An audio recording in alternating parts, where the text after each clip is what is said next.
Donc aujourd'hui, je reçois Maxence Rigotier qui va nous expliquer son parcours, toutes les décisions qu'il a pu prendre qui ont pu changer le cours de sa vie.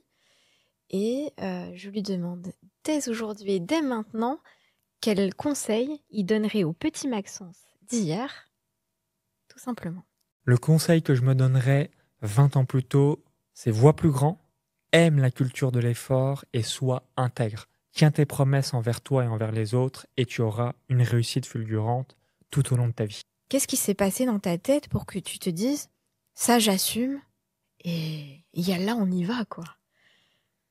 Vraiment quelque chose qui m'a très inspiré dans le développement personnel, c'est de comprendre qu'on n'en a rien à foutre de ce que les gens pensent de nous. Et qu'en plus qu'on n'en a rien à foutre de ce que les gens pensent de nous, nous sommes des êtres humains égocentriques, donc c'est-à-dire qu'on va penser, vous pouvez expérimenter, 95% du temps, on pense à qui? On pense à soi. On ne pense pas aux autres. On ne se dit pas « Ah tiens, elle a un cheveu de travers » ou « Il y a un trou dans sa chaussette » ou je ne sais quoi.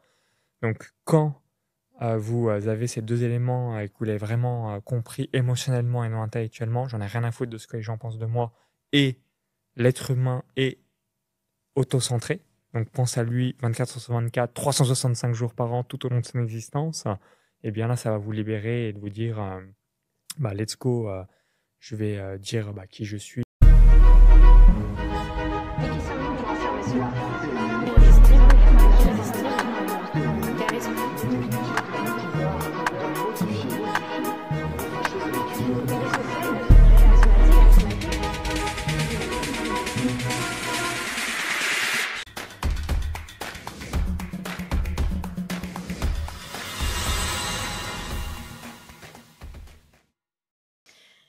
Mon cher Maxence, je t'ai rencontré en 2018 lors de ton deuxième séminaire et j'ai été particulièrement étonnée déjà et impressionnée par le fait que tu te sois complètement assumée, complètement atypique. Je n'avais jamais entendu quelqu'un avec un accent de Chalon-sur-Saône.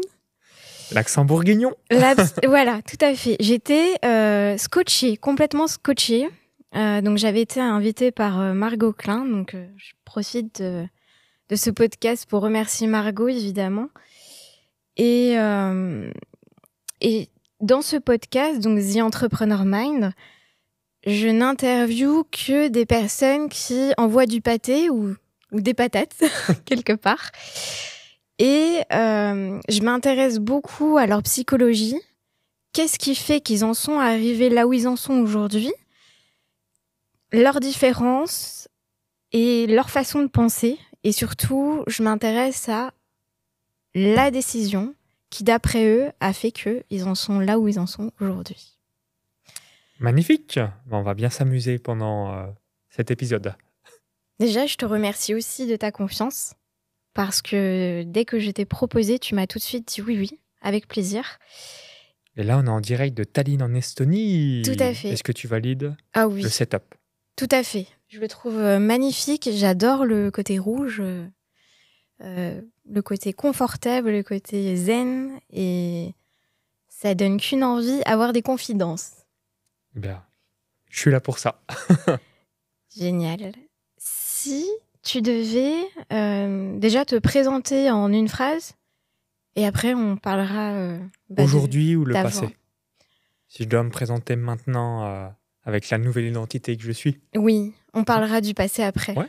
Ok, donc aujourd'hui, nous accompagnons les entrepreneurs à multiplier par 2 à par 5 leur chiffre d'affaires avec 1 à plusieurs tunnels de vente. Donc nous réalisons les tunnels de vente des entrepreneurs.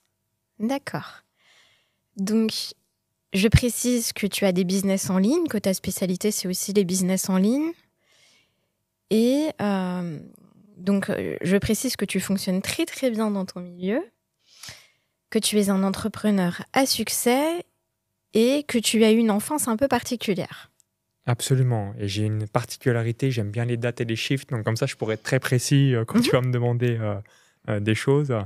Donc, j'ai grandi de 0 à 19 ans dans un petit village de moins de 100 habitants, à 20 km de Chalon-sur-Saône en Saône-et-Loire. Donc, vraiment au milieu des vaches, des chevaux, des lapins, des sangliers, des chevreuils. Donc vraiment la campagne profonde. Il y a une chanson, peut-être que tu connais, de Marley Gaumont, voilà, qui date peut-être de 2003 ou quelque chose comme ça. Et c'est exactement mon village. Je me suis dit, mais j'ai l'impression qu'il le fait pour moi alors que c'était pour la Creuse ou le Cantal quand il l'avait réalisé. Donc, pour deux anecdotes que j'aime bien partager. Donc, la première, c'est que mon père n'a toujours pas d'adresse mail. Donc là, si tu veux lui envoyer un email, c'est pas possible, il n'a pas de mail. Mhm. Et la deuxième anecdote, donc jusqu'au 23 octobre 2023, donc c'est relativement récent, il n'y avait pas la DSL. Donc c'est depuis peu qu'il y a la fibre chez mes parents. Donc c'est vraiment pour dire le fin fond du trou du cul du monde, puisque jusqu'à fin 2023, pas la DSL. Et mon père n'a toujours pas d'adresse mail aujourd'hui. D'accord. Donc, qui connaissez-vous qui n'a pas d'adresse mail encore aujourd'hui? Voilà. J'avoue. Hervé Rigotier. Oui, Mon voilà. Ton père. Et quand tu repenses à cette période-là, est-ce que tu as... quels sont les souvenirs qui te reviennent ou même les questions que tu pouvais te poser à cette époque-là? Donc déjà, ce qu'il faut savoir, c'est que de 0 à 10 ans, j'ai pas énormément de souvenirs. Dans les souvenirs, comme on sait, le cerveau fonctionne en plaisir et douleur.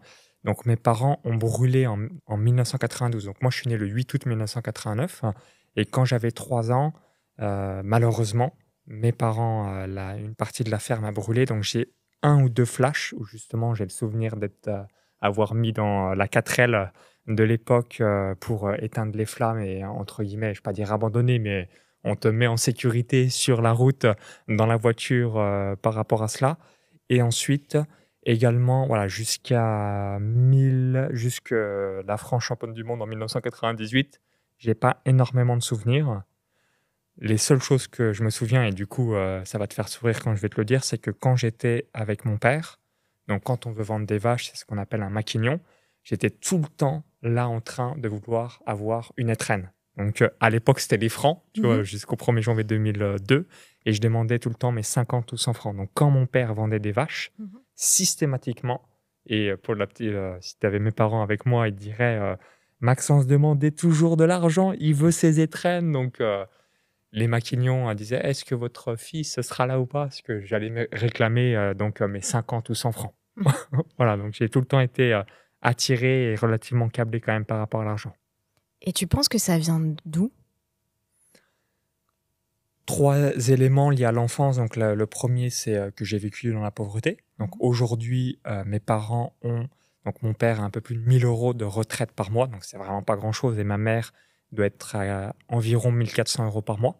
Donc on est vraiment dans la modestie. Et j'ai vu la mer pour la première fois. Donc c'est en 2003 quand j'ai joué au foot à Châtenois-le-Royal, donc qui est juste à côté de Chalon-sur-Saône. Donc j'ai vu la première fois la mer quand on a fait un tournoi à Valras, donc dans le sud de la France. Donc pauvreté financière, solitude, puisque en analogie en dessin animé qui va certainement te parler, Tom Sawyer.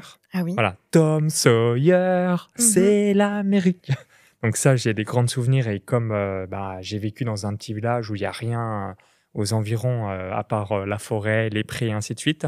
Et 3e élément, la culture travail. Parce que forcément, mes parents, et encore plus spécifiquement mon père, quand on est dans l'agricole, c'est 70-80 heures ou plus par semaine. Tellement. 52 semaines sur 52, année après année, décennie après décennie, pas de vacances, etc. Donc du coup, il y a eu ces 3 momentum finalement qui sont arrivés pour moi dans mon enfance. Culture du travail, la pauvreté financière et l'incroyable facilité de vivre seul, notamment à travers la solitude. Donc, ce qui, j'y reviendrai un peu plus tard, est une grosse plus-value aussi pour le business et l'entrepreneuriat.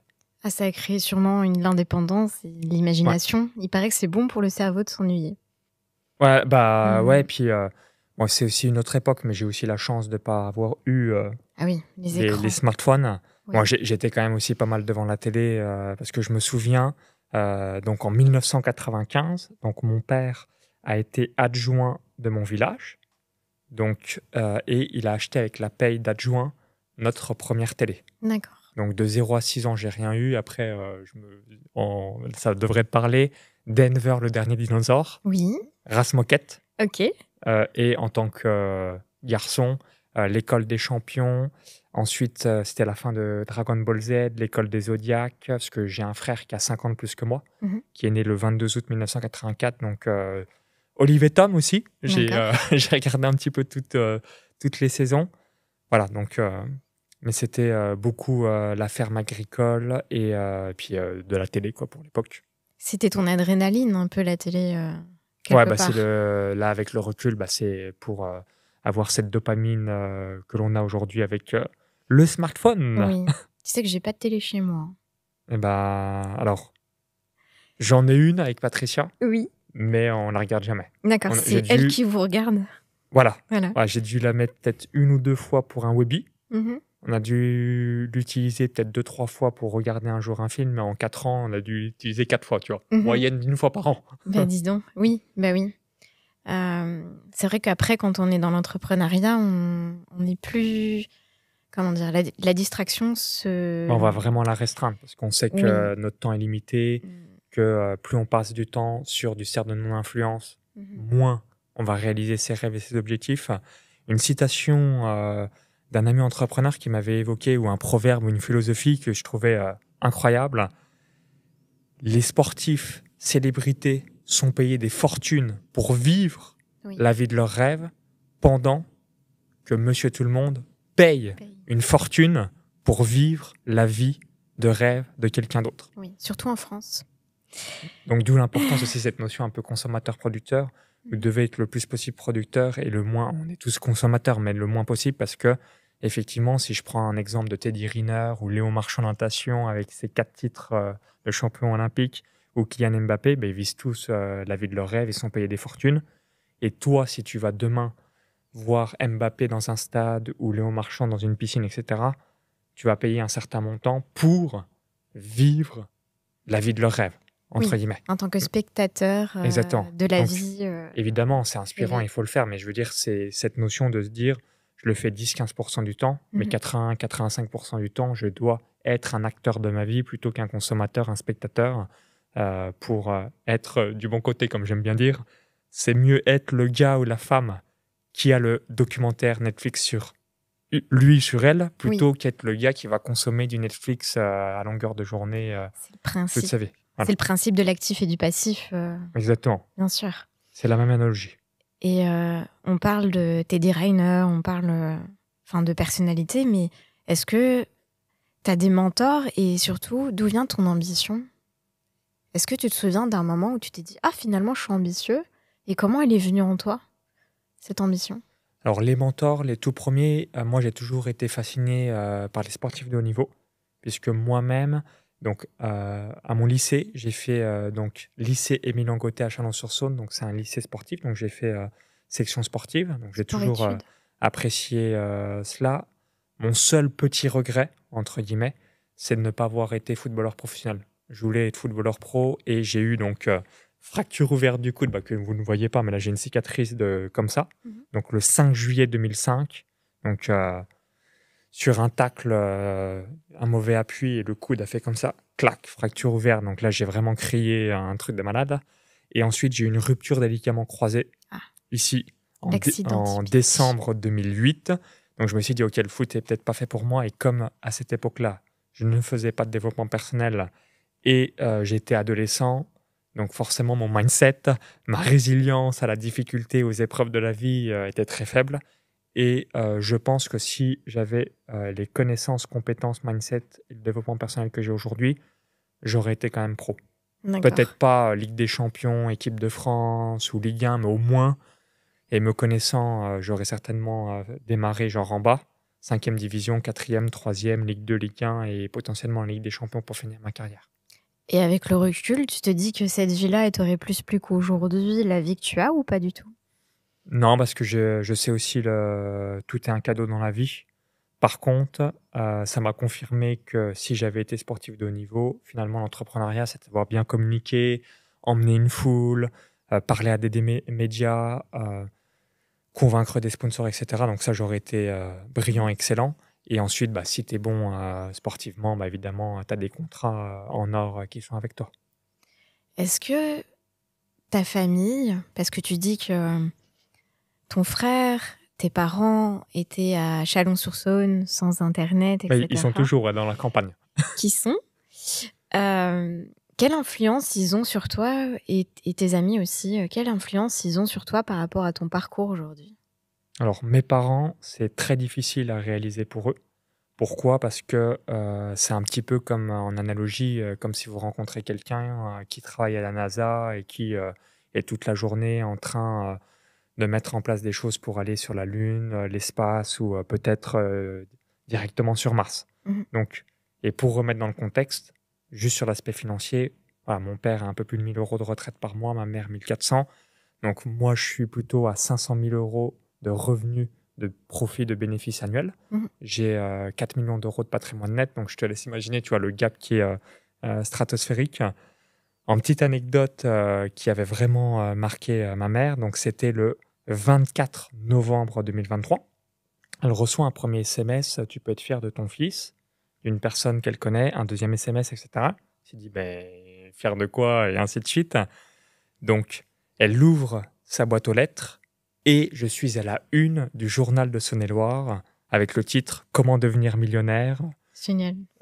Donc là, elle a bugué, elle a halluciné. Imaginez, donc je vous remets dans le contexte. Vous imaginez, vous réfléchissez, c'est quoi le journal numéro 1 de là où vous habitez? Donc moi, en Saône-et-Loire, c'est le journal de Saône-et-Loire. Toi, Marie, c'est quoi le journal numéro 1 de là où tu habites en France? Là, Le Parisien, si c'est Paris? Oui, après, maintenant, j'ai déménagé en province. Donc, Les provinces, tu sais, c'est quoi? La Provence, peut-être? La République, je pense. Ou, voilà, bah, ouais, imaginez, je voilà, crois. prenez le où Oui. vous habitez, c'est quoi le journal référence numéro 1? Et je suis à la une.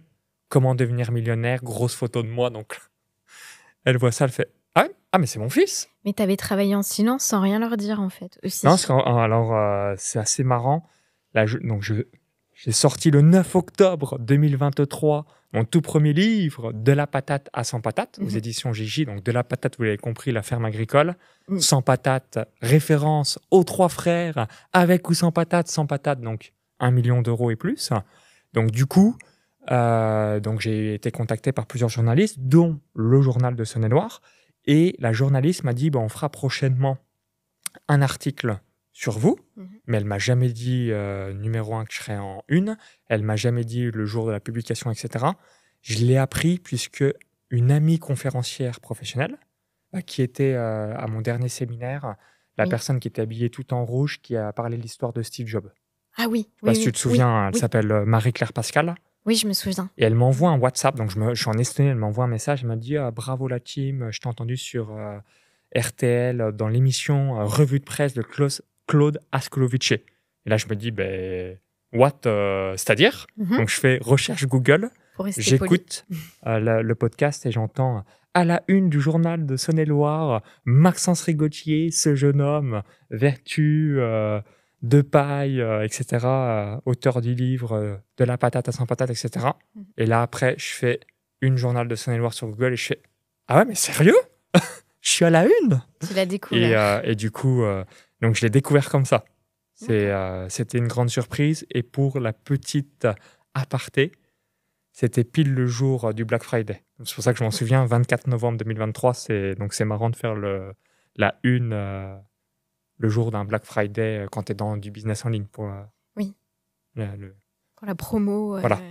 Pour la promo, c'est juste parfait. Mais tu m'as pas cité de mentor. Alors oui, donc pour les mentors, excuse-moi pour répondre vraiment à la question que tu m'as posée.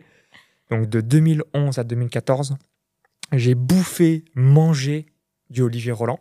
Okay. Donc ce qui s'est passé, on y reviendra dans quelques instants, c'est que j'ai tapé en 2010 changer de vie sur Google. Je suis tombé sur des livres pour changer de vie d'Olivier Roland.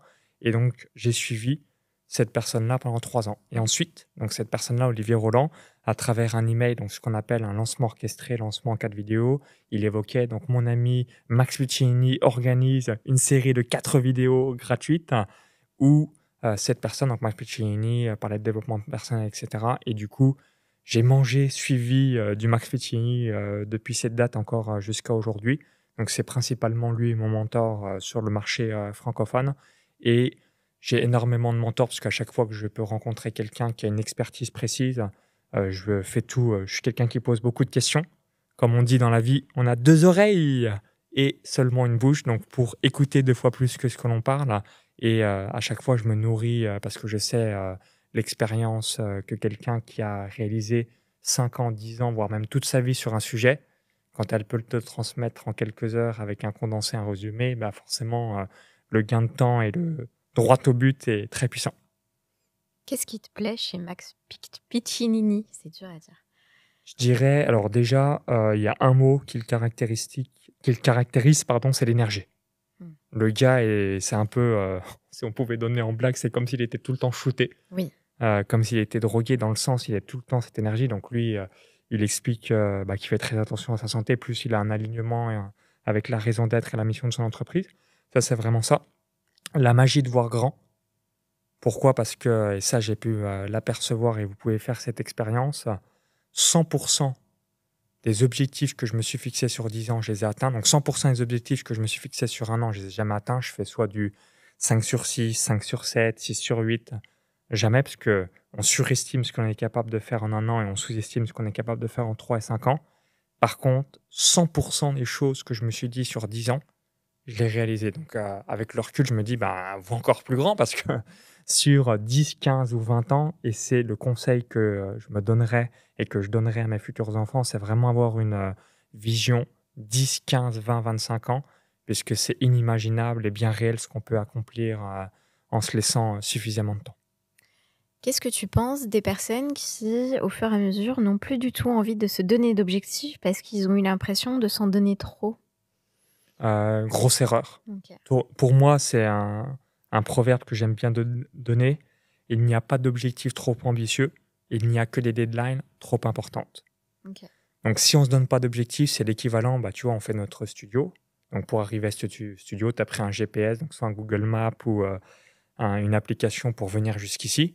Donc, si on n'amène pas une clarté dans le cerveau, il va aller nulle part. Et si on va nulle part, on va rien atteindre. Donc, d'où l'importance d'avoir une immense clarté. Moi, certainement, tu me poseras la question tout à l'heure, mais j'ai vraiment une immense, immense clarté de ce que je veux accomplir, que ce soit vie perso, vie pro.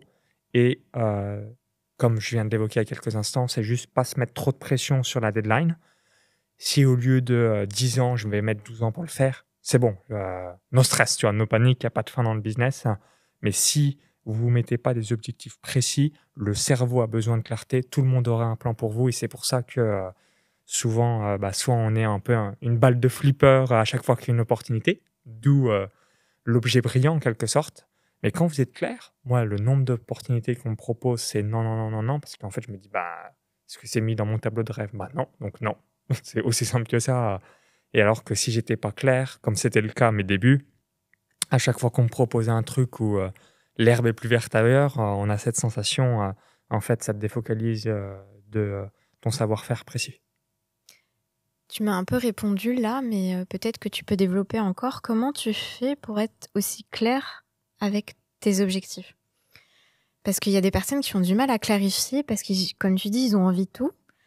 Et ils savent pas forcément de quoi ils rêveraient en fait. Parce que parfois, il y a plusieurs rêves qui sont contradictoires ou qui ne peuvent pas vivre ensemble au même timing en tout cas. Et comment on fait quand on a envie de tout? Est-ce que tu aurais un exemple, comme ça je pourrais rebondir, sinon... Il y a des personnes qui veulent vivre à l'étranger mais pas quitter par exemple ce qu'ils ont. Et puis que les deux, ça leur importe par exemple de rester près de leur famille puis en même temps de vouloir à l'étranger. Voilà. Alors, comment faire très quand bon les exemple deux... que tu viens de voilà. me dire. Si on est dans la tyrannie du ou, quel que soit le domaine, c'est peut-être votre cas, vous dites, d'un côté, j'ai envie d'être en France pour être proche de mes parents ou de ma famille, etc. Mais d'un autre, j'ai envie d'avoir cette expérience à l'étranger. Donc, dans ce cas de figure, je me dirais, OK, quel est le business model ou l'entreprise ou ce que je pourrais mettre en place? Donc là, en l'occurrence, en ligne, exceptionnel. On peut tout faire depuis n'importe où dans le monde. Et après, je découperai, parce que finalement, c'est souvent lié à une peur. Si on reprend cet exemple, tu pourrais dire, je vais vivre 6-8 mois dans un pays à l'étranger, ou peut-être 2 ou 3 pays à l'étranger. Et quand je vois réellement mes parents, ma famille ou des personnes qui sont très importantes pour moi, je vais vraiment les voir et être présent.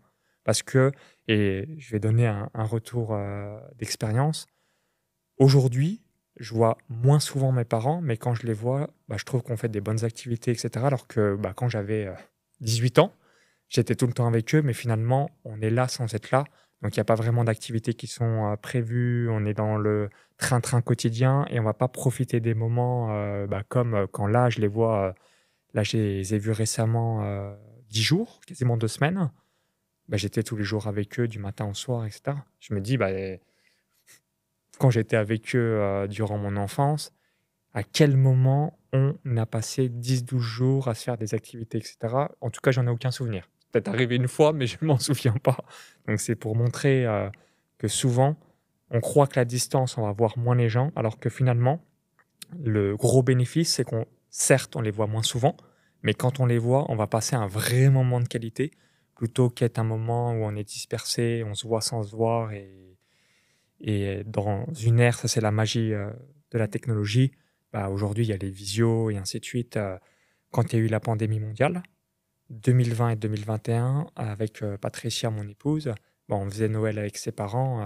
C'était ouf parce que j'ai l'impression qu'on était comme si on était à côté d'eux, alors que finalement, c'était juste un écran 4K, l'équivalent de ce qu'on voit là. D'accord. Et on échangeait, on mangeait en même temps. Ça a duré 6-7 heures. J'avais vraiment l'impression que comme s'ils étaient là ou là, alors que tu fais Tallinn-Paris, il doit y avoir 3000 km d'écart pour donner cette analogie.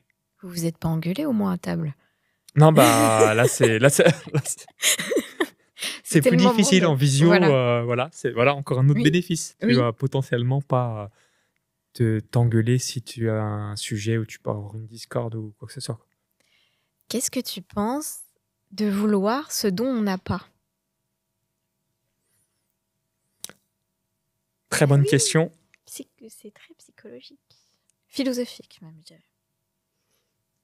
Je pense que c'est important d'avoir... alors c'est très difficile, là je vais faire la théorie, mais dans la réalité c'est très très complexe.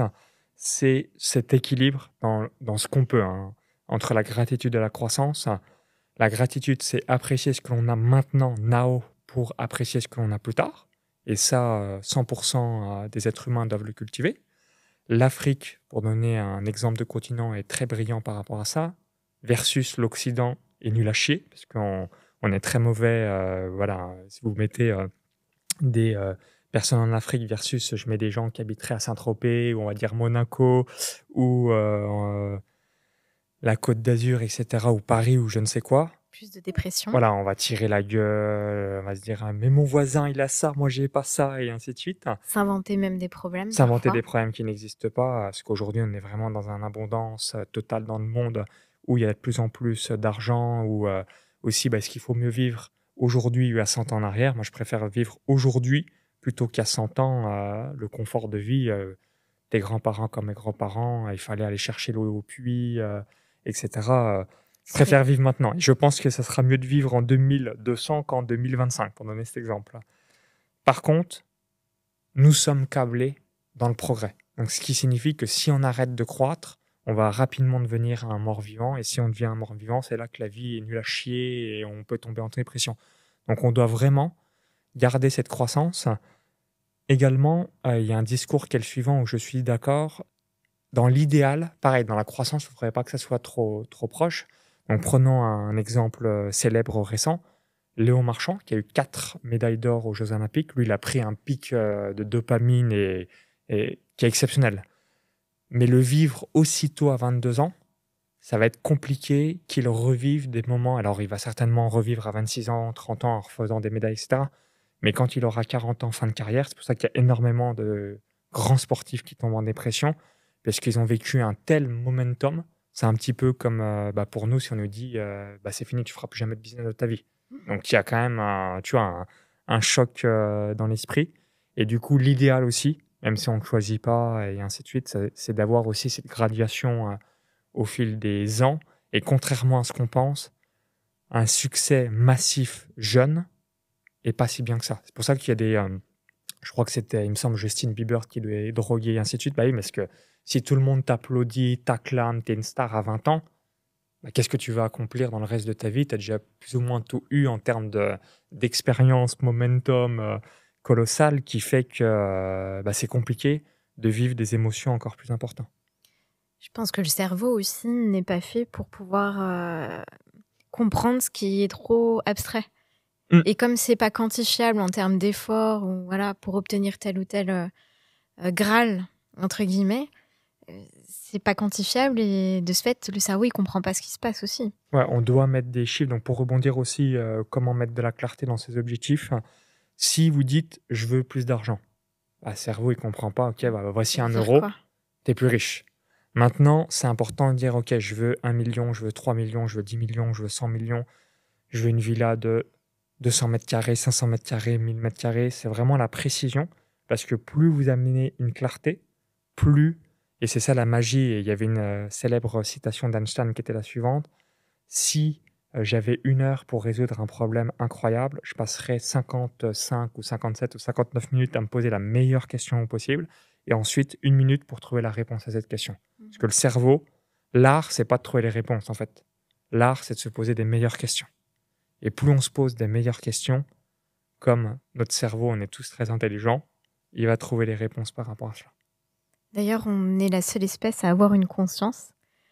Et on est les seuls à se dire, quand on fait telle ou telle action, qu'est-ce que c'est con ce que je suis en train de faire, par exemple. Et les autres animaux ne peuvent pas se poser cette question-là. Donc on a de la chance.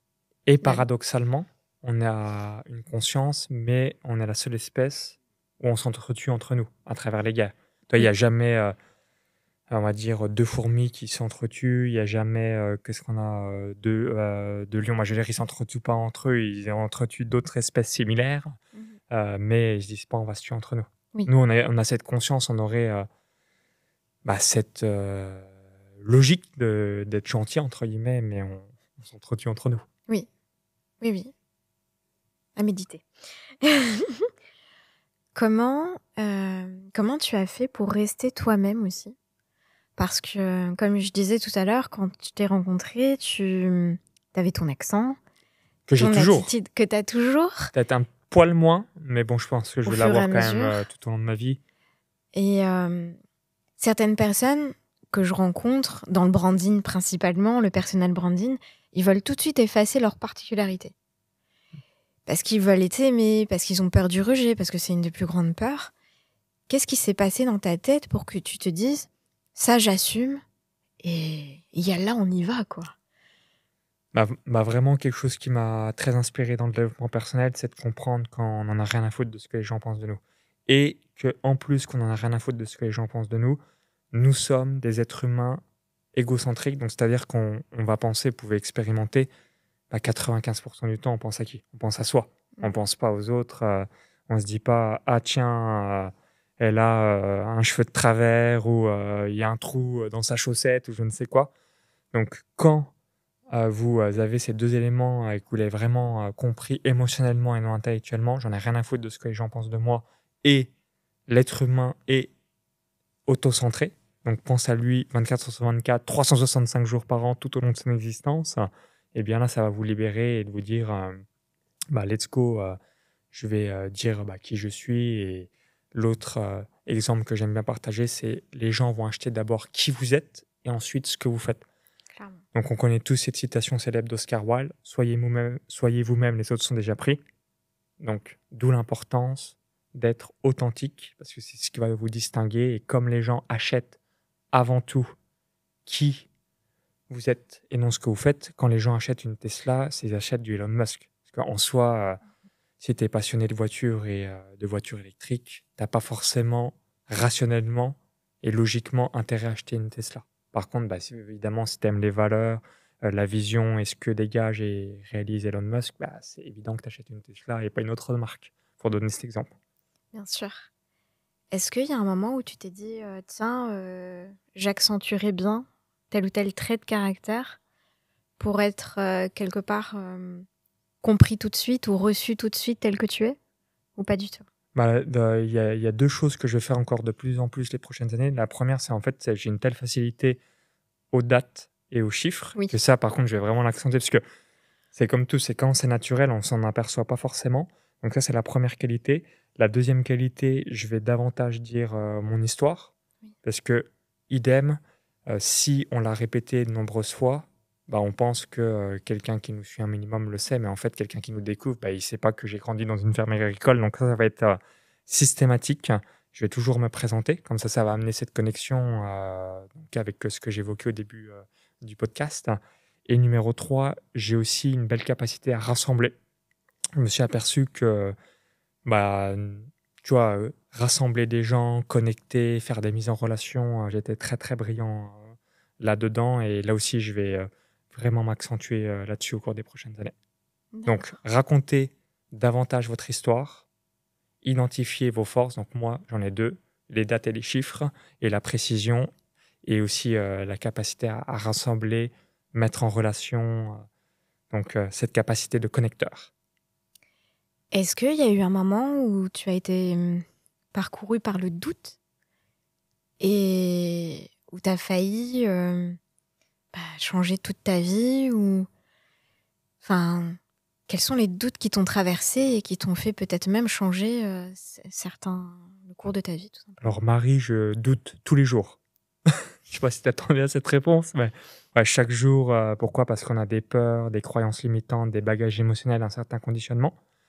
Et à chaque fois que j'ai une peur, donc la peur a lieu principalement à un changement. Donc dès que vous faites une action qui est en dehors de votre champ des habitudes, il va y avoir une peur. Après, il y a degré de peur. Ça peut être degré de peur, c'est le plafond. Ou je devais donner un exemple tout bête. Si vous n'avez jamais organisé un événement et je vous dis organiser un séminaire devant 5000 entrepreneurs, il y a une immense probabilité que le degré de peur soit au plafond en disant mais comment je vais remplir une salle de 5000 personnes, etc. Donc identifiez la peur, ensuite le degré de la peur. Et après, une fois que vous l'avez identifié, c'est très important que vous ayez en tête que au pire du pire du pire, la seule chose qui va avoir lieu, c'est que vous allez rester au même niveau où vous êtes. Pourquoi? Parce que vous savez le faire. Donc, si vous êtes... donc moi, à chaque fois que je me dis cela, quand je dois prendre une décision, je me dis au pire du pire du pire. Je dois faire un recrutement, un nouveau partenariat. Je serai à nouveau comme je suis actuellement. Donc au pire, je reviens au niveau où je suis. Et au mieux, il y a une évolution positive. Et j'apprends surtout. Et j'apprends aussi sur le chemin. Parce qu'il y a certaines fois où on pense qu'on est nul dans telle ou telle chose juste parce qu'on l'a jamais fait, alors qu'on découvre que non seulement on apprend et que la prochaine fois, on sait d'avance qu'on fera mieux. Il suffit de le faire une seule fois, puis après... C'est la répétition. Oui. On fait... Puis après, autre élément aussi pour savoir, c'est il faut le faire. C'est-à-dire que tout ce que vous avez expérimenté, vous le savez. Et d'où l'importance aussi de faire souvent des choses nouvelles, puisque, par exemple, j'ai jamais fait de tir à la carabine, mais si je fais un jour du tir à la carabine, peut-être qu'en fait, je vais apprécier. Et du coup, je pourrais être un futur champion du tir à la carabine pour donner un exemple. Calme-toi, Maxence. Et pour donner l'exemple, tu as des podcasts. Forcément, moi, je viens d'une ferme agricole, j'ai jamais parlé dans un quelconque micro, à une caméra, etc. Donc, je vous laisse imaginer, faites l'expérience, vous n'avez jamais parlé devant une caméra. Comment vous sentez-vous? Donc là, je suis en train de te parler. Sache que je parle à la caméra, alors que toi, tu es derrière ton écran. Donc, si tu étais là, ça serait plus facile. Mais comme c'est une caméra, ça fait un peu bizarre. Et du coup, 1 fois, 2 fois, 5 fois, 10 fois. Et après, ça devient un automatisme. Et pour la petite blague carambar, j'ai plus de facilité aujourd'hui à parler à une caméra plutôt qu'à un humain. Ah oui? Toi, est-ce que j'ai tellement fait de réels, vidéos YouTube, vidéos de formation où tu n'as pas d'humain derrière toi. Donc, j'ai tellement conditionné. Donc, je suis quand même relativement habitué. Mais pour la petite vanne, je suis plus à l'aise de parler à toi qui est derrière, t'es du coup derrière la vidéo, mais il y a une caméra, il n'y a personne, que à toi, Marie, en tant qu'humain, yeux dans les yeux, puisque j'ai moins d'expérience par rapport à cela. Je comprends. J'aime bien, c'est marrant l'inversion que tu viens de faire. Parce que de connaissance, c'est quand même l'individu qui t'intéresse, vu que tu relis les gens entre eux. Donc je trouve ça marrant, en fait. Voilà, c'est le conditionnement, quand tu es tellement habitué à faire un geste et quelque chose, donc après il s'habitue. Donc en l'occurrence, quand tu fais des reels, des vidéos de formation, des vidéos YouTube, où tu expliques des choses, mais il n'y a pas d'humain derrière, puisque tu es juste ton caméraman qui est aux manettes que tu vois pas, et une caméra, ça reste que tu parles à une caméra, tu vois. Oui. Même si dans l'esprit, je parle comme si c'était un humain, mais dans les faits, visuellement, il n'y a pas d'humain derrière, tu vois. juste. Après, tu sais que ce sera diffusé et c'est ça qui fait cette projection. Ouais, voilà, ouais, Ouais. c'est ça. Mais du coup, je comprends que quand les gens ils parlent pour la première fois dans un micro ou doivent faire une vidéo, tu sais, quand tu vois les gens faire, tu dis bah c'est facile, etc. Et moi, souvent, quand j'accompagne des membres de mon master, mon mentorat, qu'on peu ou jamais fait, Mhm. c'est assez collector. Oui. Parce que bah, justement, là, il y a toutes les peurs, les blocs, mais qu'est-ce que je dois dire et en fait, c'est de parler comme si on est en train de se parler, Mhm. comme un ami.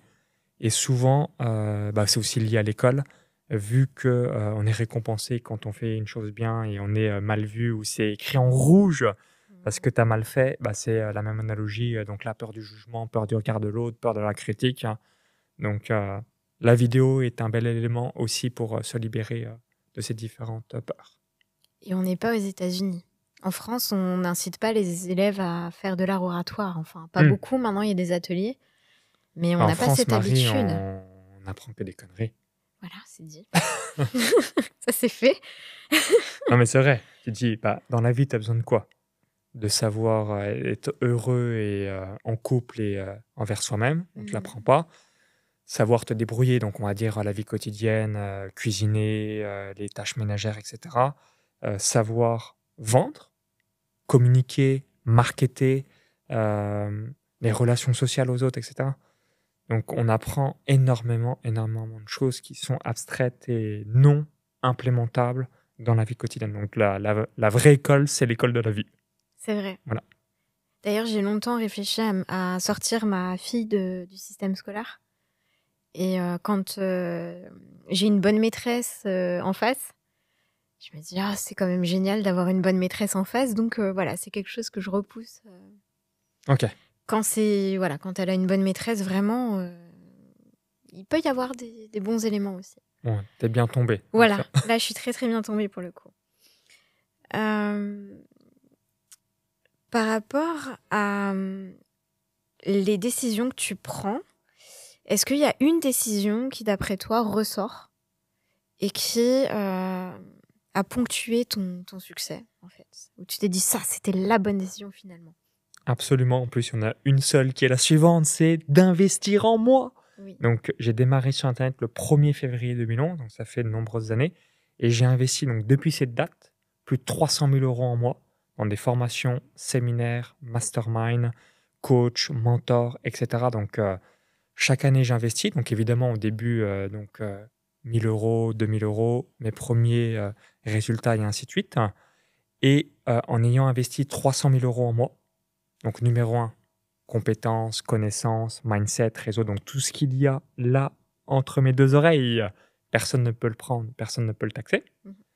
Donc j'ai réalisé 12 millions d'euros de ventes. Donc à chaque fois que j'ai fait 1 euro, 40 euros, 1 euro, 40 euros, 1 euro, 40 euros, et j'ai 4 millions d'euros de patrimoine net. Et surtout, le niveau de confiance en moi, le changement qui a eu lieu, parce que, une nouvelle fois, en fait, les gens qui ont un niveau supérieur à nous, quel que soit là où vous en êtes, quel que soit le domaine où vous êtes, les gens qui ont un niveau supérieur à vous, c'est très simple, ils ont juste plus de connaissances, plus de compétences, plus de mindset et potentiellement plus de réseau. Ça s'arrête là. Donc moi qui souhaite faire x10 dans les 10 prochaines années, bah, c'est ce que je suis en train de faire en ce moment, c'est de m'entourer des gens qui sont dans les résultats que je souhaite avoir. Et puis je m'aperçois, bah ouais, effectivement, niveau mindset, ils ont encore moins de peur, moins de croyances limitantes, bah, plus tu montes dans... si on va voir, je reprends l'exemple des champions olympiques, je pense que les croyances limitantes à être numéro 1 doivent être proches de 0 ou même à 0. Parce qu'ils sont programmés, je serai champion, je serai numéro 1, je serai champion olympique, il n'y a aucun doute, aucune peur, let's go, on y va, on met les actions, tac, tac, tac. Et dans tous les domaines, c'est ça. Si vous allez voir un chef étoilé, il va vous faire tac, tac, tac. Ah non, mais il faut faire ça, c'est tellement évident. Et pourquoi investir en soi? Et c'est la décision qui m'a permis d'être qui je suis. C'est parce que vous allez tirer d'une personne qui a X années, voire même consacré sa vie sur une thématique, un sujet, et qui a pour vous transmettre en quelques heures, quelques jours, quelques semaines, tout ce condensé afin d'atteindre vous-même en quelques années les résultats que lui a fait et que vous souhaitez avoir. Et si je reprends l'exemple de Léo Marchand pour la natation, il a fait quoi? Il a été s'entraîner avec le coach qui a entraîné Michael Phelps. Donc, il a dû faire les mêmes séances. Il savait que s'il faisait un tout petit peu plus d'entraînement que Michael Phelps, qui est le recordman de médailles en natation de l'histoire, ben, il allait battre ses records. Et qu'est-ce qui s'est passé 3 ans plus tard? Bingo! Les records encore et encore. Et c'est souvent contre-intuitif, lié à l'ego. Je pense que c'est très important. Alors, l'avantage, c'est qu'en tant que femme, j'ai remarqué, l'homme, on a beaucoup plus d'ego que les femmes. Mais clairement, c'est l'ego. C'est quelqu'un qui peut vous apporter 5, 10, 15, 20 ans ou sa vie entière dans un domaine qu'il a lui-même démontré qu'il l'avait fait. Donc demain, je vais être champion olympique de natation. Ben, je vais voir quoi? Je vais voir le coach qui a fait Léo Marchand ou Michael Phelps, les mêmes types d'entraînement, et c'est juste une question de temps d'arriver à avoir des résultats spectaculaires. Est-ce que c'est l'ego? Est-ce que tu te doutes que je vais rebondir là-dessus?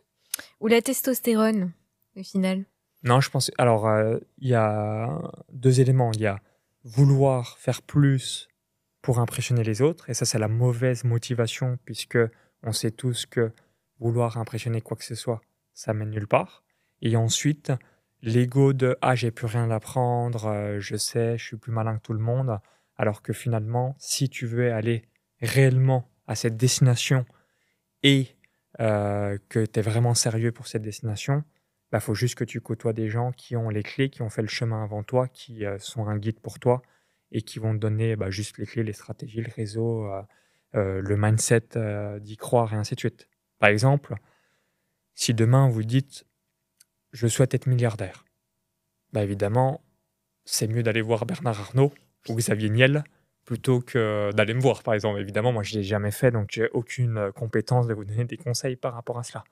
Par contre, lui, Bernard Arnault ou Xavier Niel ou un autre milliardaire français va vous dire tac, tac, tac, tac, tac, faut faire ça, et ainsi de suite. Et le simple fait qu'un mentor vous dise quelque chose, par exemple, quelqu'un vous dit un truc dans la rue, bah, vous ne le prenez pas au sérieux. Mais lui, il vous dit mot pour mot le même conseil. Si, par exemple, il vous dit sois plus résilient, mais le fait que ça sorte de sa bouche aura un impact et un poids dans votre cerveau. Si en plus, c'est quelqu'un que vous appréciez ou que vous admirez ou que vous suivez, 1 milliard fois plus important que le mec qui vous a dit dans la rue. Je vois ce que tu veux dire. Après, voilà, tout dépend, comme tu dis, de l'histoire de chacun. Et après, le dernier élément, tu as raison de le dire, c'est qu'ensi, alors déjà, il faut toujours se comparer par rapport à soi. Et quand vous allez vous faire ça, donc moi, c'est quelque chose que je fais maintenant, parce que si je me compare à des gens qui font 10, 15, 20 fois plus que moi dans toutes les sphères de ma vie, comment je me sens? Comme une grosse merde. Donc, est-ce que ça va me servir pour progresser? Et avoir la patate? Non. Et avoir la patate, la réponse est non. Par contre, si je me compare, si vous vous comparez avec vous-même il y a 10 ans, si je me dis Maxence Rigotier il y a 10 ans, alors là, c'est l'inverse. J'ai une totale confiance en moi, j'ai un leadership, un charisme qui est phénoménal. Donc, la vraie comparaison, c'est avec soi. Et l'horizon à 10 ans est stratosphérique. Et ensuite, en fonction de votre profil, je sais que certaines personnes, si je prends l'exemple de l'argent, il y a des gens, ils aiment bien côtoyer des personnes. Donc, on va prendre un exemple, Monaco. Des personnes vont se dire, je vais aller à Monaco parce que justement, j'ai tellement me sentir pauvre que ça va me hausser mon niveau, puisque là, le prix du mètre carré en immobilier, c'est 60 000 euros. Donc, si tu veux 150 mètres carrés, c'est 9 millions d'euros. Donc, tu vois quand même le level, entre guillemets, de Monaco. Et d'autres personnes, moi, je suis un peu plus ce profil. Si je me sens d'une pauvreté incroyable, si ça va me rappeler mon enfance, ça va pas me driver, ça va plutôt me tirer vers le bas parce que, entre guillemets, je vais me sentir comme une merde. Donc, j'ai plus tendance, moi, à être dans des pays où je me sens riche, ou des environnements où je me sens riche, puisque ça va stimuler ma créativité et le passage à l'action. Donc là, il faut se connaître soi-même. Ça te sécurise aussi. Ouais. De voir que tu peux vivre de façon luxueuse ou sans vider les comptes. Oui, par exemple, si on reprend l'exemple que je viens de donner pour Monaco.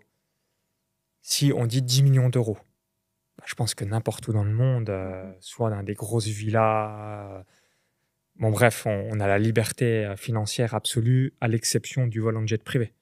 Maintenant, à Monaco, comme le mindset, c'est l'avatar, c'est milliardaire, donc en gros 10 millions, tu es un rigolo en quelque sorte, eh bien, tu as uniquement 150 mètres carrés. Si je mets 10 millions dans mon village, donc non seulement je rachète tout mon village, toutes les habitations, puis je pense que je peux rajouter les 2-3 villages aux alentours. Donc c'est ce ratio. Mais par contre, ce que j'aime bien, si je reprends l'exemple de Monaco, c'est de montrer à chaque fois le champ des possibles et que l'argent est omniprésent. Tout est abondance. La santé est abondance, l'argent est abondance, la vie est abondance. Et vraiment avoir ce mindset-là plutôt que ce que la société nous va nous inculquer, le manque. Oui, je vois ce que tu veux dire. Bah, ça rejoint ce qu'on se disait tout à l'heure sur les gens qui veulent ceux qui n'ont pas, parfois.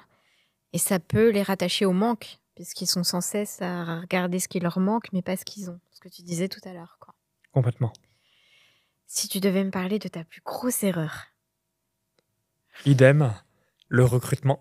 Ah oui. Donc, plus vous allez évoluer dans l'entrepreneuriat et plus les mentors m'ont évoqué aussi ces conseils. Donc, pour donner un exemple pour les personnes qui me découvrent pour la première fois, donc là, au cours des 12 derniers mois, on va réaliser environ 1,5 million d'euros de chiffre d'affaires avec 500 000 euros de bénéfices. Et en fait, pour aller aux 10 millions, ce qui est l'un de nos objectifs dans les 10 prochaines années, c'est pas Maxence Rigotier. C'est vraiment les gens qui seront dans l'équipe de Maxence Rigotier. Donc évidemment, moi, je dois hausser mon niveau de jeu en leadership, culture d'entreprise, mouvement, etc. Donc ça, évidemment, le CEO doit élever la barre pour ramener la barre. Mais je vais donner une autre analogie sportive. Si je joue en Ligue 1, on va faire très simple. On va dire il y a les championnats de France, championnats d'Europe, championnats du monde, Jeux olympiques. Là, aujourd'hui, on va dire qu'on joue les championnats de France. Si demain, ce qui est mon but, je souhaite jouer plutôt les championnats du monde, voire les Jeux olympiques, je dois avoir des gens qui soient compétents, mais qui ont aussi ce mindset pour aller aux championnats du monde et aux Jeux olympiques. Plus vous allez monter, plus c'est les gens dans votre équipe qui vont faire les résultats de votre business. Qui vont faire la réussite. Ouais, donc au le moins, recrutement. il y a une statistique, je ne sais pas si elle est vraie, mais qui est la suivante, c'est 54% des résultats de notre business, c'est les gens de notre équipe. Mais j'ai envie de dire, c'est 80-90% des membres de ton équipe qui font ton business. Donc quand tu dis erreur, c'est du fait de ne pas avoir encore recruté assez Non, alors, ou dans le type erreur de de recrutement, recrutement non, c'est d'avoir fait recruter des gens par le passé qui m'ont fait stagner la boîte. Et vous savez, donc c'est très simple. Un bon recrutement, ça vous rapporte de l'argent, simple, rapide, efficace. Un mauvais recrutement, numéro 1, ça vous fait pas de l'argent, mais c'est en énergie aussi. Du coup, s'il y a des clients qui sont pas contents, forcément, bouche à oreille en votre défaveur, etc. Donc, il y a cette stat où je suis 100% d'accord. Un mauvais recrutement, c'est 1 an du revenu de la personne que vous avez engagée qui est out. Donc, vous avez certainement déjà entendu cette citation qui est la suivante. Recruter lentement, virer rapidement. Donc, slow to hire, quick to fire. Quelque chose comme ça, je ne sais plus, mais c'est recruter lentement et virer rapidement.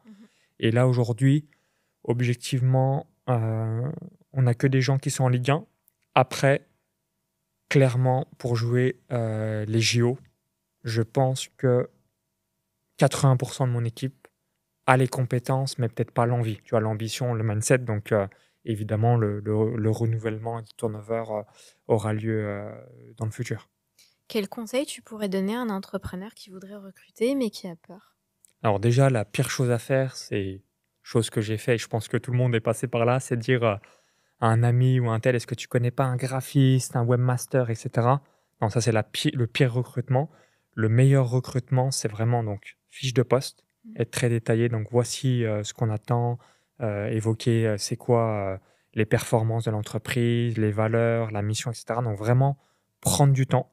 Les meilleurs CEO de cette planète prennent 30 à 50%, voire plus de leur temps uniquement pour le recrutement, parce qu'ils savent que justement, c'est les gens dans Le nerf l'équipe de qui l'affaire. font le business.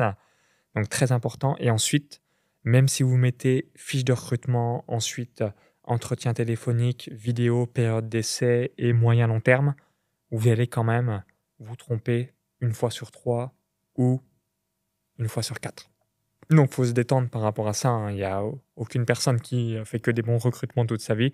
C'est juste que quand c'est pas la bonne personne, là, il y a récemment une membre de l'équipe, je pensais qu'elle était bien et très rapidement, là, parce que maintenant que j'ai l'expérience, on a vite stoppé Ailleurs. la collaboration. Après, c'est à chaque fois, ça se passe bien. C'est juste, on reste en bon terme. C'est juste que les compétences, l'exigence et ce que je demande aujourd'hui ne collent pas par rapport à ton niveau d'exigence que tu as. En tant que leadership, tu peux te dire, c'est moi qui me suis trompée. En gros. Ouais, bah, de toute Voilà, façon, c'est ça. autre clé, Marie, Mm, nous sommes 100% responsables. Donc, qui c'est a ça. fait ce mauvais recrutement? C'est Bibi. C'est ça. Donc, ça, c'est une autre clé. Vraiment être 100% responsable de tout ce qu'on fait dans sa vie, dans son business.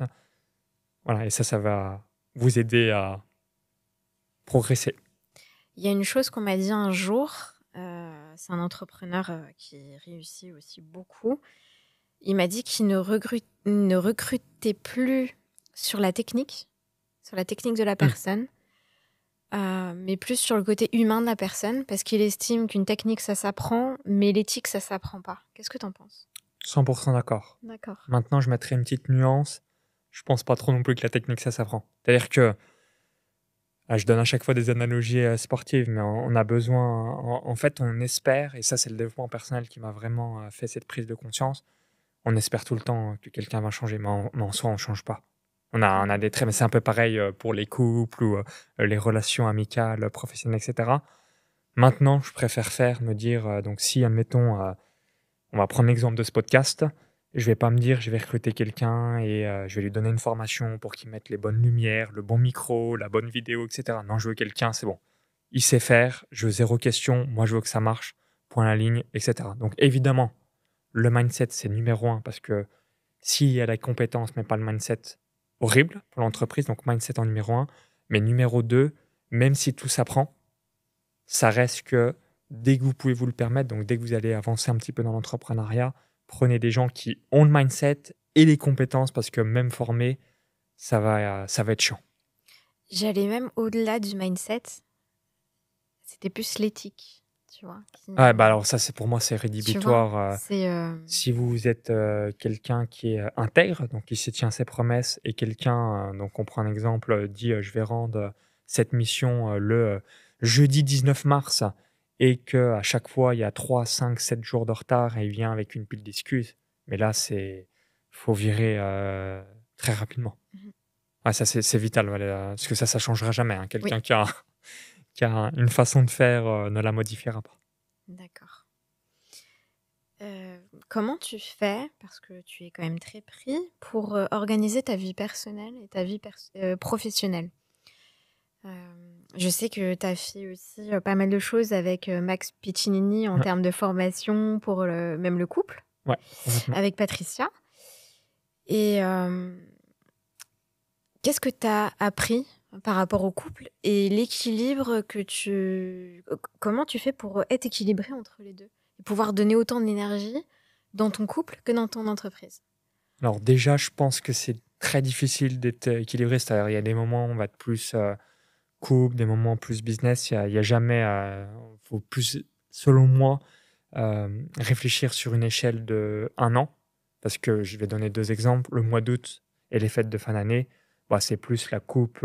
C'est très calme, moi, dans mon entreprise. Et on est dans cette mouvance du marché aussi, où le mois d'août, tous les entrepreneurs sont un petit peu à la plage, tranquille, pump it up. Donc là, ça va être des moments de ressourcement avec Patricia. Les fêtes de fin d'année, idem. Par contre, le reste du temps, je suis peut-être un peu plus focalisé business. Mhm. Et après, pour répondre précisément, j'ai très peu de centres d'intérêt, hormis 4 qui sont les suivants. Donc business, investissement, développement personnel. Numéro 2, marathon, courir. J'adore ça, donc faire du sport. Numéro 3, les voyages. Et numéro 4, qu'est-ce qu'on a d'autre Les bons Ouais, restaurants. les bons restaurants, absolument. Parce que ça, on en fait pas mal. Donc là, à Tallinn, tu as le 180 degrés qu'on a fait avec Patricia samedi dernier, qui est un 2 étoiles Michelin, qui est le meilleur restaurant de Tallinn. Donc du coup, par exemple, si tu me dis, Marie-Sois, c'est quoi ton meilleur film ou c'est quoi tes meilleurs livres, j'ai très peu de centres d'intérêt Mhm. où je tends maximum à maîtriser et ensuite je vais recouper. Donc je prends un exemple. Quand j'ai fait mon mastermind à Malte en début d'année, donc j'ai fait la rencontre, je savais qu'il y avait un marathon le dimanche. Donc marathon le dimanche, le mastermind, et si je suis avec Patricia, bien du coup, moment, couple, détente, voyage. Donc en fait, les 4 centres d'intérêt vont être regroupés en l'espace d'une semaine. Donc le voyage, découverte de Malte, même si j'ai habité pendant 6 ans de 2012 à 2018. Numéro 2, nourrir ma valeur de la course à pied, le marathon. Numéro 3, le business, puisque je fais la rencontre mastermind dans un lieu qui convient. Et numéro 4, moment de couple, avant ou après le mastermind pour profiter de la destination dans laquelle on est. Donc, je vais vraiment recentrer. Là, tu as un parfait exemple ici.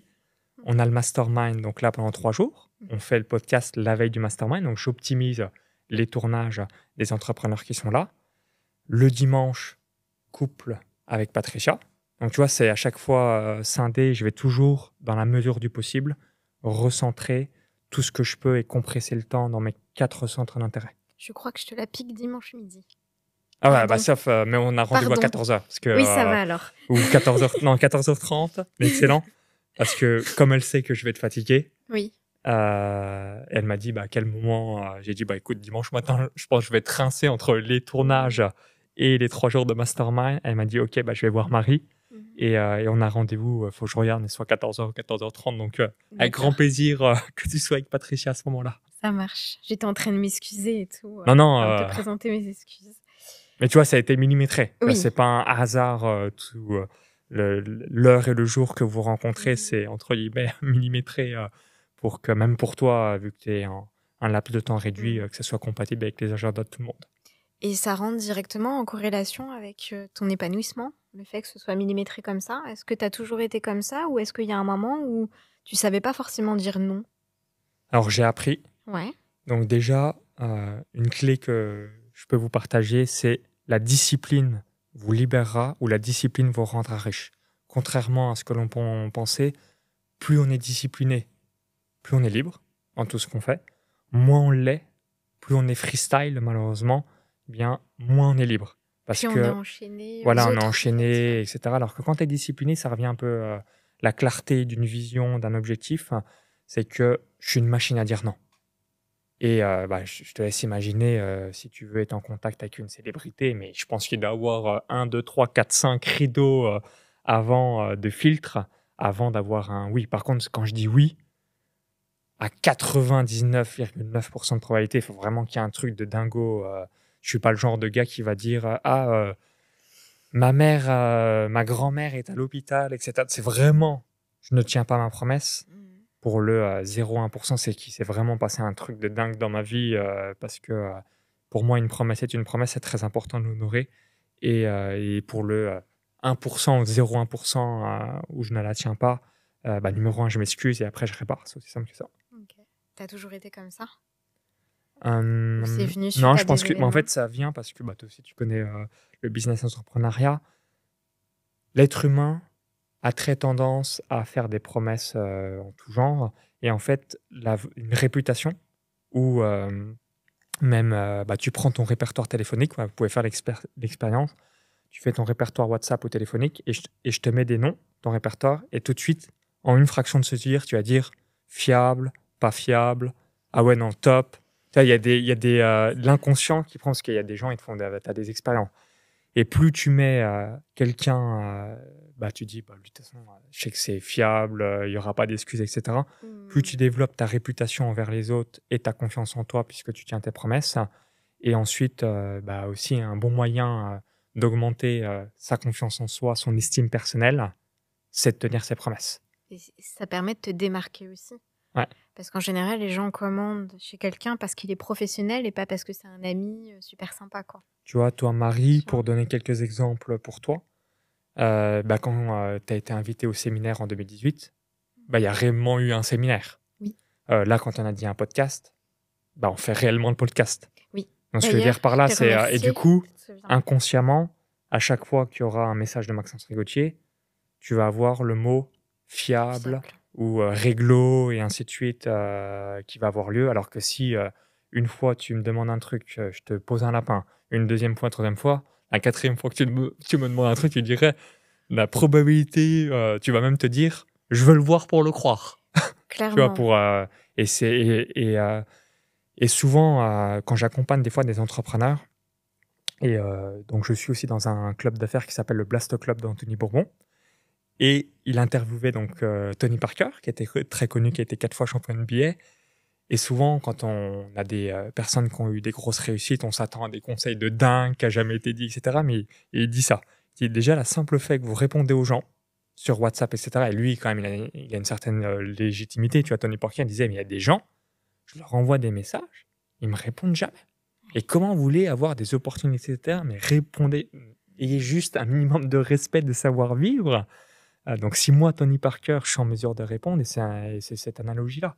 Il y a des personnes, si elles trouvent toujours des excuses, zéro fiabilité, et ainsi de suite, comment voulez-vous vraiment créer une marque sur le long terme? C'est impossible. Tu penses qu'une personne qui d'habitude n'est pas fiable peut changer? Parce qu'on parlait de changement. Alors d'un côté, je sais la difficulté de l'être humain de changer, compliqué, mais en même temps, je sais que tout peut transformer. C'est pour ça que moi, je viens d'une ferme agricole. Aujourd'hui, je réussis sur Internet. Vous avez des tas de success stories en tout genre, dans toutes les thématiques possibles et inimaginables. Donc, tout se transforme, tout peut changer, etc. Mais il faut vraiment en avoir la volonté et stopper ses excuses. Et comprendre l'intérêt aussi. Parce que dès que tu deviens conscient que tu fais ça, peut-être, après, c'est un espoir que j'ai sur certaines personnes, évidemment, de se dire, peut-être qu'il va comprendre ou elle va comprendre. Mais c'est vrai que c'est pas donné. J'ai envie de dire en petit résumé, si la personne fait plusieurs années de développement personnel, j'y crois. Oui. Si elle fait aucun développement personnel, on espère peut-être sur un malentendu qu'elle change. On joue plutôt l'auto, tu auras plus de probabilité d'être gagnant. Je vois ce que tu veux dire, parce que ce cercle-là fait qu'il se raconte des histoires sur les excuses, quand tu disais le tas d'excuses. Donc à partir du moment où tu te racontes des histoires pour justifier ça, c'est que t'as pas envie d'être conscient du truc aussi. Ouais, parce qu'en fait, ça va redonner un exemple. En fait, on a 4 besoins de base qui sont les suivants. Donc la sécurité, l'appartenance, l'importance et le besoin de connexion. Et en fait, c'est un exemple que tu as déjà entendu et que je suis 100% vrai. Un enfant, si à chaque fois qu'il se met à pleurer, on va le voir et on lui fait « Ah, mon pauvre petit », etc., on va le conditionner en victime. Et du coup, quand ça va devenir un adulte, dès qu'il y aura une difficulté ou un challenge ou quoi que ce soit, il va se plaindre et ainsi de suite. Parce que c'est même pas pour se plaindre, c'est juste parce que ça va être son schéma inconscient qu'il a eu à l'enfance pour se connecter à une personne. Et c'est pour ça que dans une société comme la France, les gens aiment bien critiquer et râler, parce qu'inconsciemment, ça les connecte à l'amour qu'ils ont reçu quand ils ont eu entre 0 et 7 ans et qui était un schéma parental qui a été réalisé. Donc, bien identifié aussi. Voilà, et le but, c'est que on a tous besoin que nos besoins doivent être comblés au moins 8 sur 10. Et dès qu'il y en a un des 4 qui n'est pas comblé à 8 sur 10, c'est pour ça qu'on va plonger. Donc, l'exemple masculin, c'est pourquoi on est beaucoup dans le business, parce que forcément, si ça va moins bien dans le couple ou peut-être les relations familiales, frères et sœurs, etc., au moins on se dit le business, ok. Est-ce que ça comble mes besoins d'importance? Oui.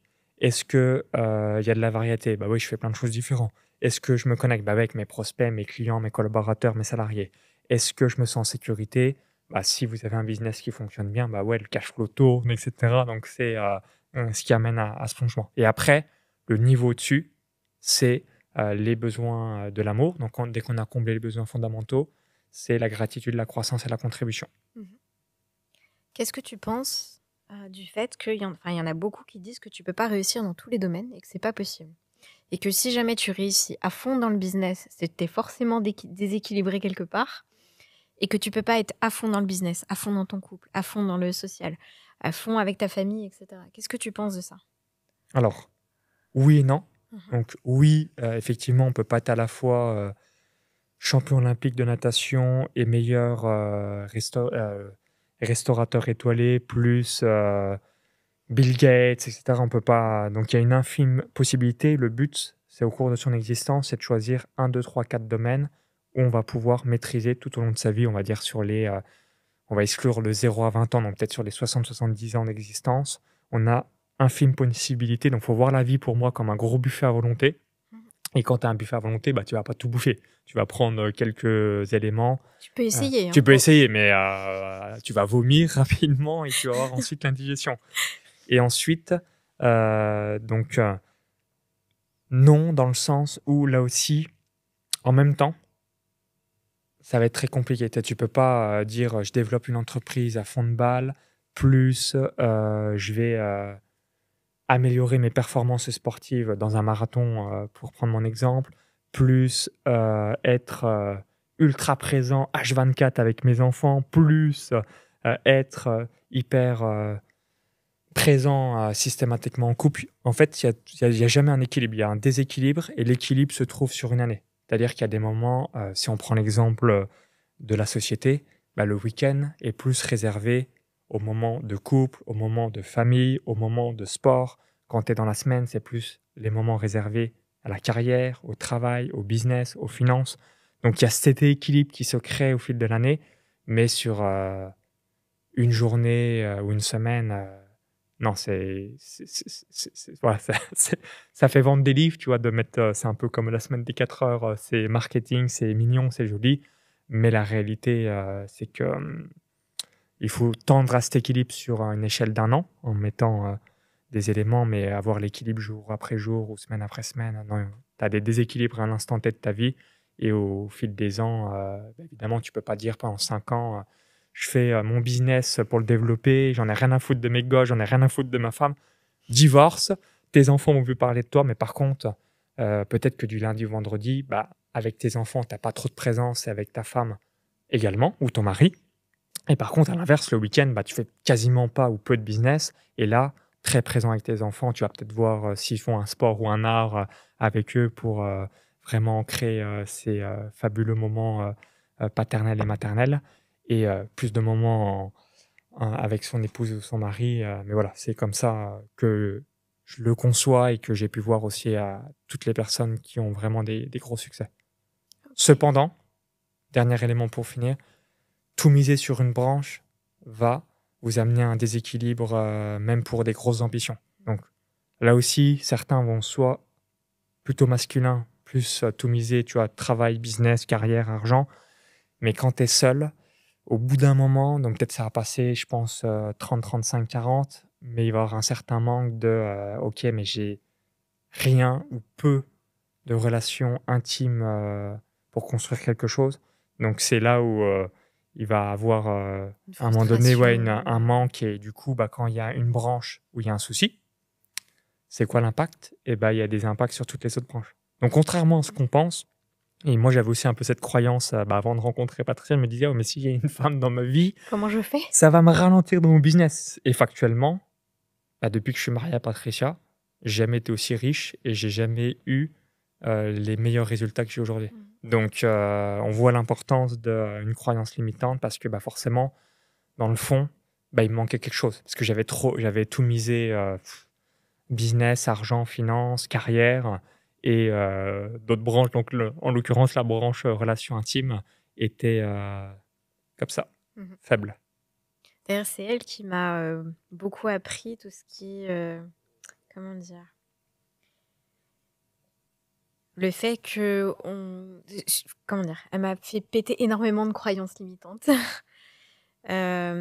sur le fait de croire que le couple peut ralentir ou qu'au contraire l'entreprise peut faire que c'est impossible d'avoir quelqu'un dans ta vie, ou alors c'est crevant, c'est fatigant, c'est pas possible et que tu vas mourir à la fin.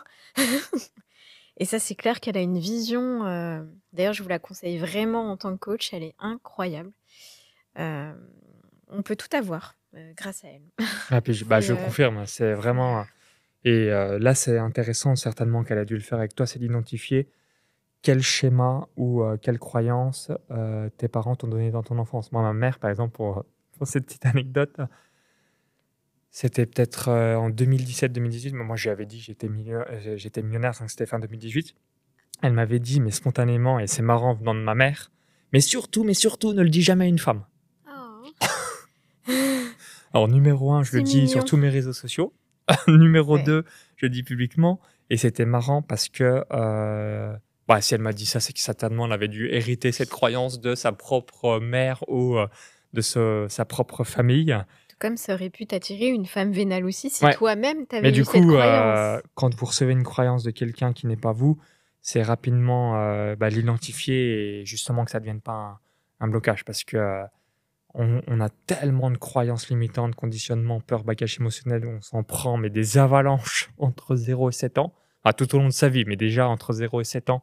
Et comme notre cerveau est une véritable éponge et une passoire, c'est important ensuite de commencer à faire le tri. Déblayer, voilà, Voilà. c'est ça qui a fait déblayer, mais complètement.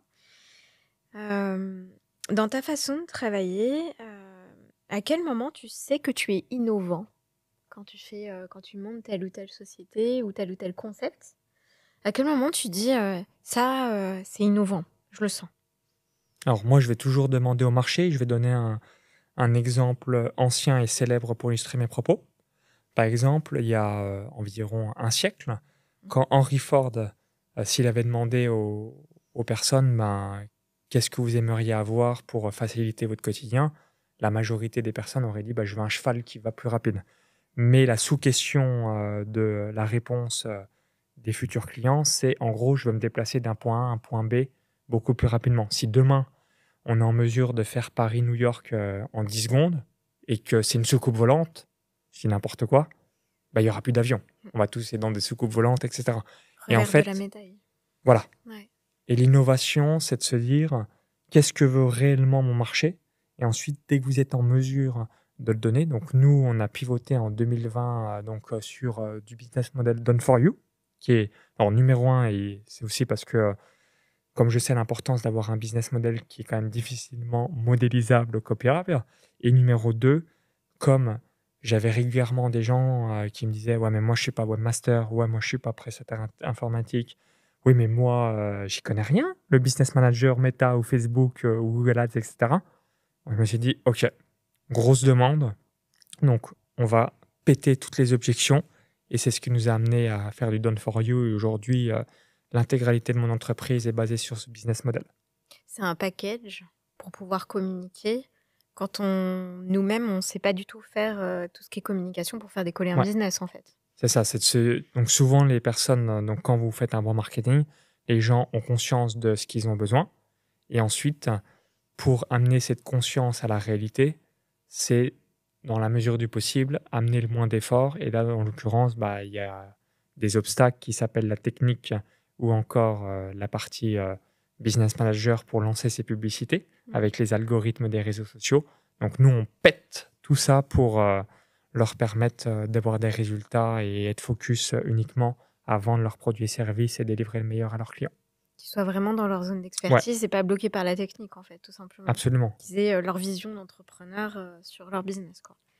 Complètement. Quitte à changer de produit si lui-même il n'est pas innovant ou que le besoin du marché n'a pas besoin de ce qu'ils veulent offrir, par exemple. Parce qu'en fait, souvent, innover, contrairement à ce qu'on pense, c'est juste faire des petites améliorations. Donc, je vais reprendre l'exemple, donc l'iPhone. Finalement, donc, évidemment, entre l'iPhone 1 et l'iPhone 16, le gap, il est monumental. Mais qu'est-ce qui se passe? C'est que chaque année, ils améliorent un tout petit peu. Et du coup, ça fait une amélioration, une innovation.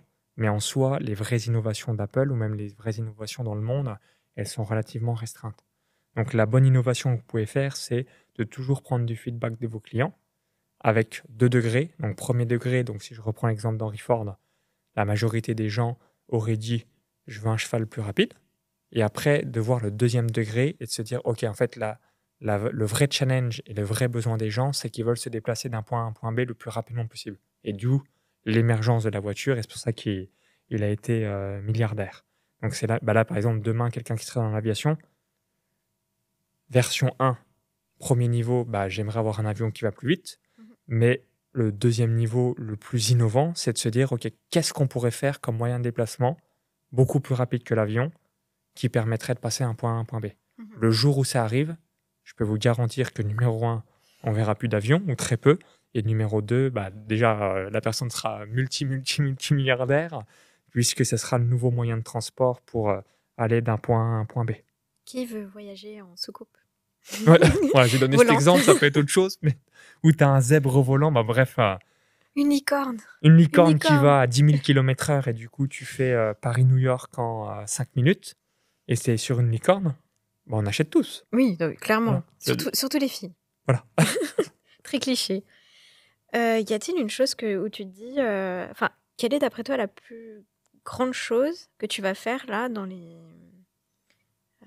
années à venir? Alors, tu veux que je te le découpe pro, investissement perso? Ouais. Première chose qui te vient en tête en fait quand je te dis ça. Ouais, bah donc pro, on a Ouais. 3 objectifs majeurs qui sont Ouais. les suivants. Donc, le premier, c'est de réaliser donc 10 millions d'euros de chiffre d'affaires avec 3,5 millions d'euros de bénéfices donc Mhm. d'ici 2035. Numéro 2, vendre à plus de 100 000 exemplaires de la patate à 100 patates aux éditions Jikchi Disponible sur YouTube, sur sur Amazon. Amazon. Amazon. Et numéro 3, réaliser un séminaire devant 5000 entrepreneurs, 3500 entrepreneurs en présentiel, 1500 entrepreneurs en digital. Donc ça, c'est les 3 goals en pro. En investissement, Des petits objectifs, bien sûr. bah, c'est d'avoir d'ici 2035 25 millions d'euros. Ensuite, bah, je me suis dit 2030, donc là dans ma tête c'est 10 millions. Donc je vous ai dit que j'étais à 4 millions et ça va être découpé très simple. 4 millions bourse, 4 millions IMO, 1 million crypto, 1 million or. Voilà, ça fait 4-4-2, 4-4-1-1, simple, rapide, efficace. Et ensuite, en perso, donc numéro 1, avoir un enfant avec Patricia. Numéro 2, continuer à voyager à travers le monde. Mhm. Et numéro 3, bah, on sera dans une grande villa ou gros penthouse. Il y a juste encore la géolocalisation ou des éléments extérieurs.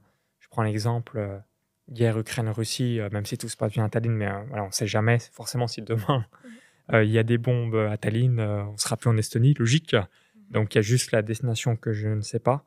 Par contre, je sais qu'on sera dans une très très belle habitation. Et pour rebondir à ce que tu viens de dire, tu vois, quand j'ai démarré sur Internet le 1er février 2011, il y avait 3 éléments où j'étais sûr. Le premier, c'est que je savais que j'allais vivre à l'étranger. Je savais pas que ça allait être en Estonie. J'aurais fait la même question que souvent, peut-être que vous dites, mais pourquoi l'Estonie plutôt qu'un autre pays? Je dirais même plus, pourquoi l'étranger alors que quand tu es à Chalon-sur-Saône, tu aurais très bien pu dire Paris, tu vois, la capitale. Ouais. Pourquoi? Parce que j'ai toujours été cette curiosité de découvrir nouvelles cultures, nouveaux continents, et dès que tu voyages un petit peu, alors notamment quand tu changes de continent, quand tu restes, si tu fais France, Estonie, Espagne, République tchèque, etc., il y a des petites variations, mais si tu fais Europe, Afrique, Amérique latine, Amérique du Nord, Océanie, etc., Asie, à chaque fois, c'est des chocs de culture, de comportement et ainsi de suite. Et c'est très enrichissant. Et du coup, ça pète aussi beaucoup de croyances puisque bien, chaque continent a ses propres coutumes, sa propre culture. Bah, est-ce que c'est mieux de manger avec des fourchettes ou ses mains ou des baguettes? Ça se discute. Mais voilà, ça remet en croyance tout ce qu'on a pu nous inculquer. Et ensuite, la deuxième chose, bah, je savais que j'allais faire du business online également. Et la troisième chose, je savais aussi que je serais millionnaire. Ouais, c'était les 3 choses. Alors, que je ferais ce que je fais aujourd'hui dans le business, jamais de la vie. Que j'habite en Estonie, jamais de la vie. Que je le sois aussi rapidement, entre guillemets, millionnaire, jamais de la vie non plus. Mais c'était les 3 éléments où j'avais une absolue certitude. Et du coup, comme je vous l'ai évoqué, tout ce que vous imaginez, vous allez le réaliser. Donc, et que vous en avez une absolue certitude, c'est juste une question de temps. Donc après, peut-être ça sera 1 an, 3 ans, 10 ans, 20 ans, 25 ans. Mais tout ce que vous l'imaginez, je sais que vous allez le réaliser. Est-ce que tu as des origines autres que Chalon-sur-Saône? Très bonne question. Donc, je suis un pur bourguignon, pur chalonnais, Saône-et-Loire. Normalement, après, j'ai jamais fait mon arbre, mais je sais, donc mes parents, grands-parents et arrière-grands-parents, bon, ils ont tout le temps vécu dans, dans ces départements-là. Donc, si j'ai d'autres origines, c'est peut-être possible, mais ça remonte au moins avant 1870. Ce serait intéressant de Ouais. savoir. Ouais, j'ai jamais fait encore les recherches, donc, mais effectivement, c'est Tu nous diras. fort probable. Ouais, je regarde en plus, il y a un site qui répertorie tout, je crois que c'est héritage.net. Oui. Tu l'as déjà expérimenté? Oui, mais j'ai pas très bien compris comment ça marchait, donc D'accord. j'ai arrêté. Ah, ok. Après, j'ai aucune patience. Je précise, donc je ne Donc, m'attraque strictement pas. c'était pas intuitif, donc tu t'es dit, Oui, j'arrête. je suis pas très patiente quand c'est pas intuitif. C'est mon caractère, c'est comme ça.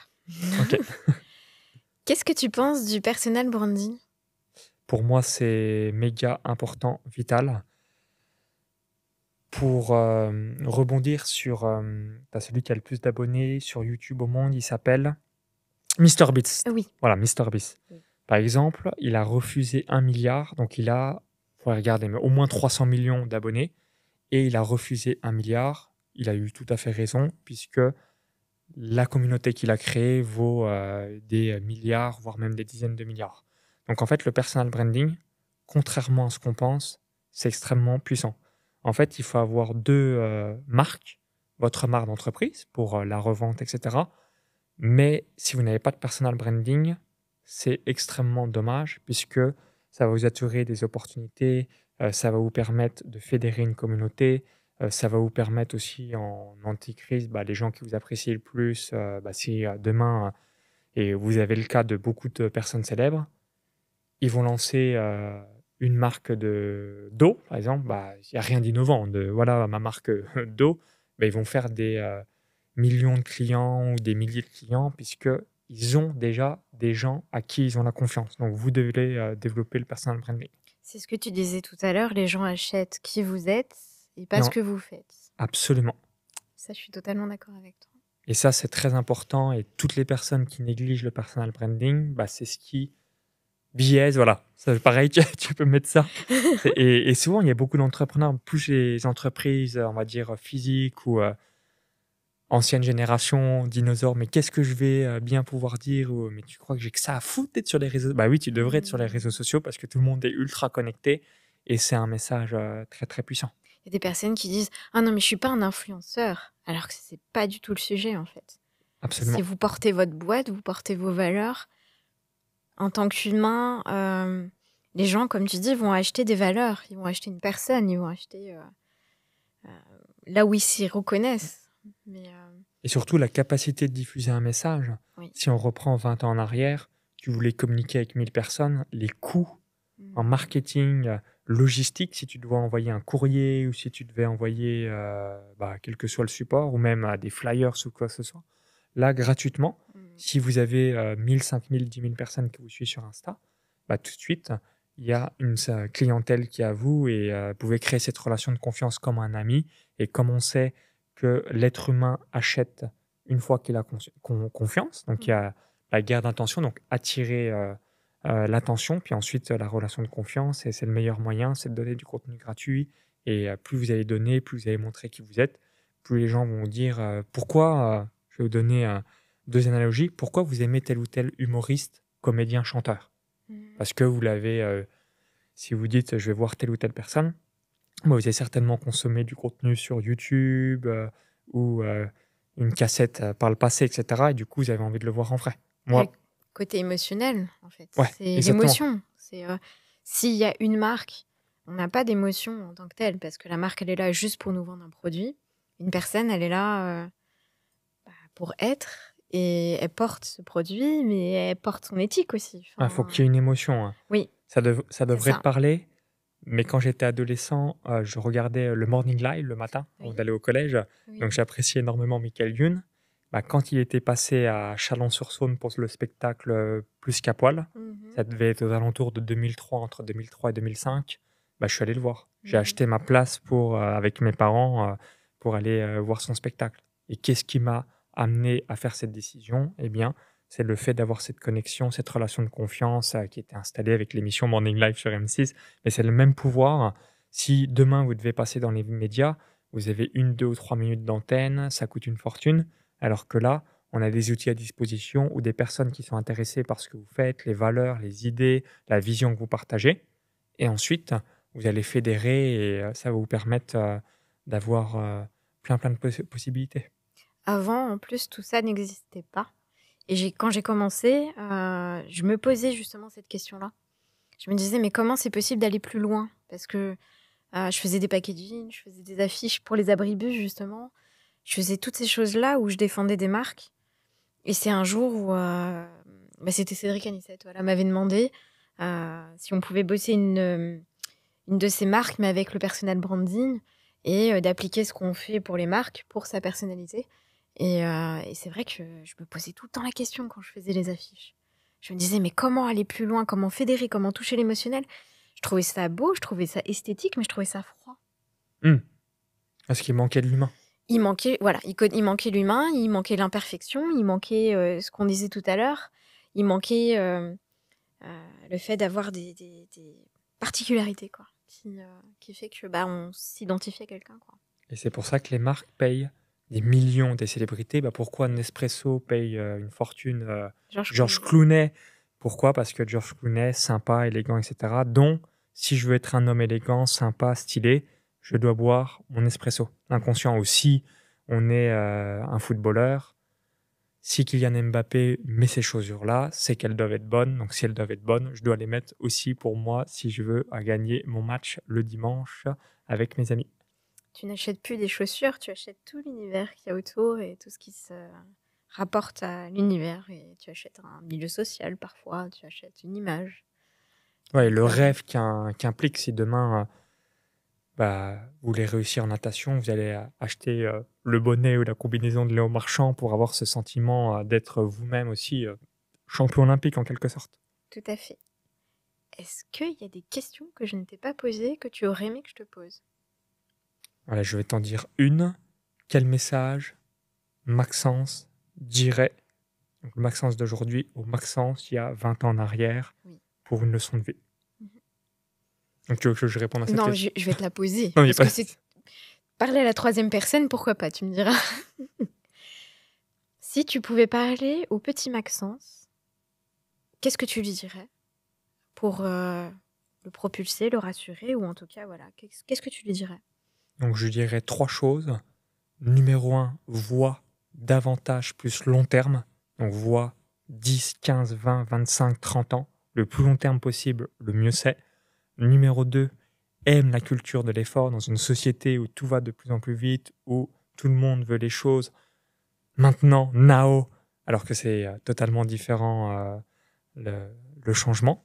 Donc aime cette culture de l'effort. Et numéro 3, tiens tes promesses, l'intégrité. Donc si tu tiens tes promesses envers soi, envers toi, tu vas booster ta confiance en toi, ton estime personnelle, ton charisme, ton leadership, et tenir tes promesses envers les autres, puisque ça va te créer une réputation, et une réputation vaut des millions, voire des milliards. Donc, aimer la culture de l'effort, cultiver l'intégrité et voir beaucoup plus long terme. Très bien. Merci Maxence. Merci à toi Marie. Merci pour le temps que tu m'as accordé, parce que je sais que c'est millimétré. Avec plaisir. Et c'était vraiment un plaisir de t'interviewer. Plaisir partagé. J'espère que ça t'a plu également, toi derrière la vidéo, et que on a pu t'apporter et vous apporter le maximum de valeur pour que vous puissiez continuer à réaliser vos rêves et vos objectifs. On n'a qu'une vie, pas de deuxième chance, donc prenez vos rêves au sérieux et vous allez être ultra fiers de la vie que vous allez avoir créée. Posez toutes vos questions en dessous de cette vidéo et on vous retrouve pour un nouvel interview bientôt avec des personnes qui envoient la patate. Cool. Magnifique.